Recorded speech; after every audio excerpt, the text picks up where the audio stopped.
show that it says in the last line, imprisonment for a term of not more than 8 years. It should read 5 years, not more than 5 years on PV10.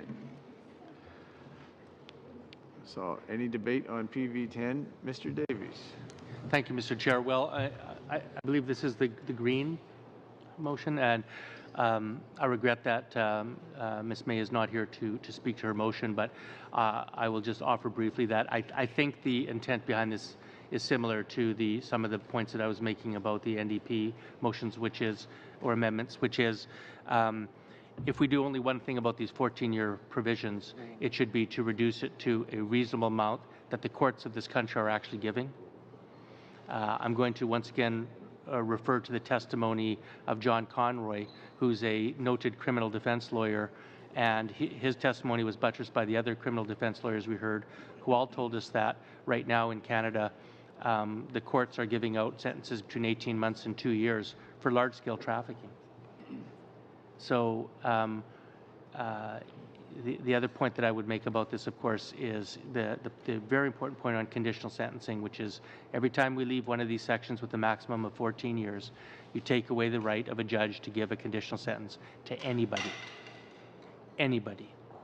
who appears before that. And I think that's unwise policy, so I would urge my colleagues to support the reduction of the penalty from 14 years to 5 years in this amendment. Mr. Blair. Yeah. Just a point of clarification, if I may. These are dual procedure offences. If the Crown elects to proceed by way of summary conviction, then a conditional sentence would be available to a judge under those circumstances, and it's only under those circumstances where the Crown elects to proceed by way of indictment that the 14-year penalty would restrict the use of a conditional sentence for the judge. Mr. Davies.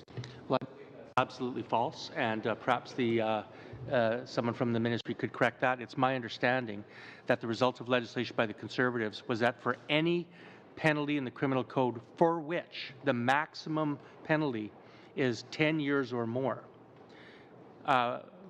prohibits a judge from consideration of a conditional sentence. It has nothing to do with the way that the prosecution decides to proceed by way of indictment. It's the nature of the penalty in the criminal code, is my understanding.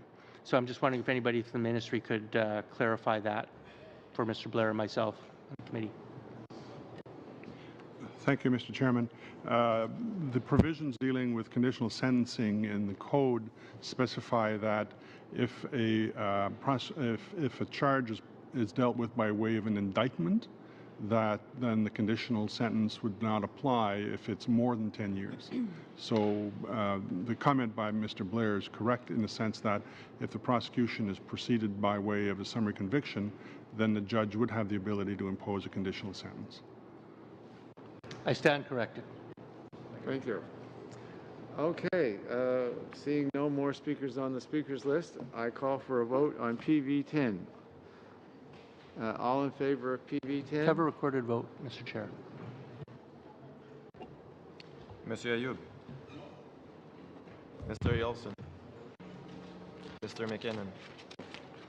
Mr. Oliver. Ms. Sidhu. No. Ms. Gladue. No.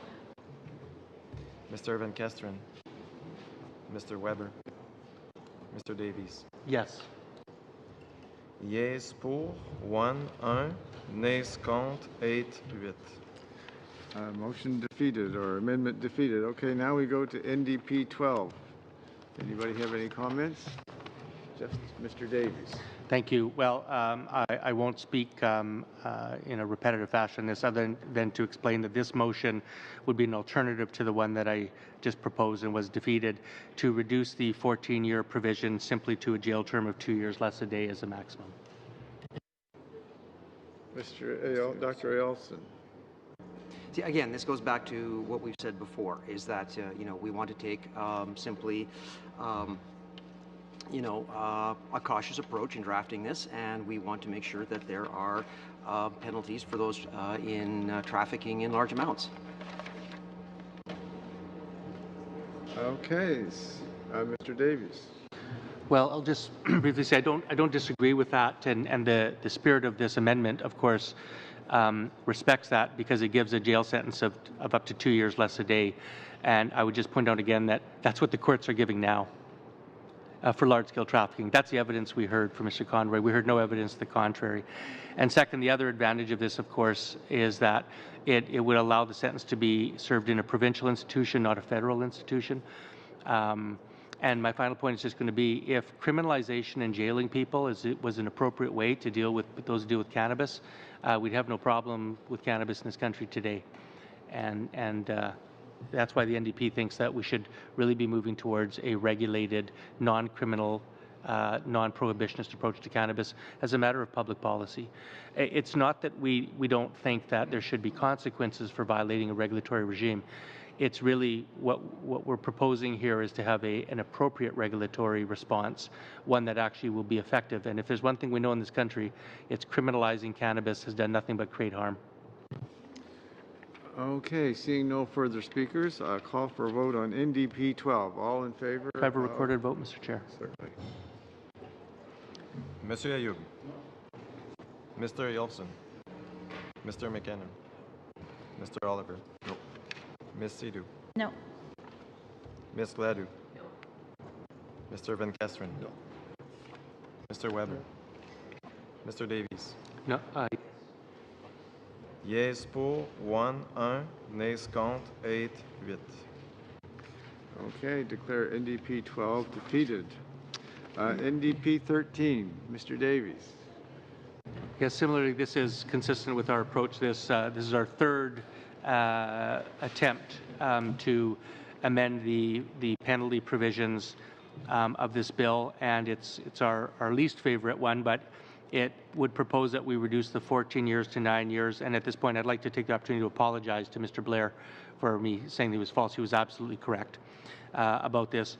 I think in spirit, though, the point still holds, which is when you have a criminal provision with a penalty over 10 years, and now we know that the prosecution decides to proceed by way of indictment, then it eliminates the possibility of a conditional sentence. And for that reason alone, we think that the 14 years should be reduced to 9. I would just point out that I don't think anybody is getting 14 years in this country for trafficking marijuana. So at least that's the evidence that we heard. So we're picking an arbitrary number, whether it's 14 or 9 or 7 or 11. This is just a number that we're picking. So it would seem to me that we as parliamentarians should take an evidentiary-based approach to this and at least choose a number that gives our judges the discretion to give a conditional sentence where they wish to. Okay, seeing no further speakers on the list, I'll call for a vote on NDP 13. All those in favor? Recorded vote, Mr. Chair. Monsieur Ayoub. Mr. Yolfson. Mr. McKinnon. Mr. Oliver. Ms. Sidhu. Ms. Gladue. Mr. Van Kesteren. Mr. Weber. Mr. Davies. Yes pour 1, nays contre 8, 8. I declare NDP 13 defeated.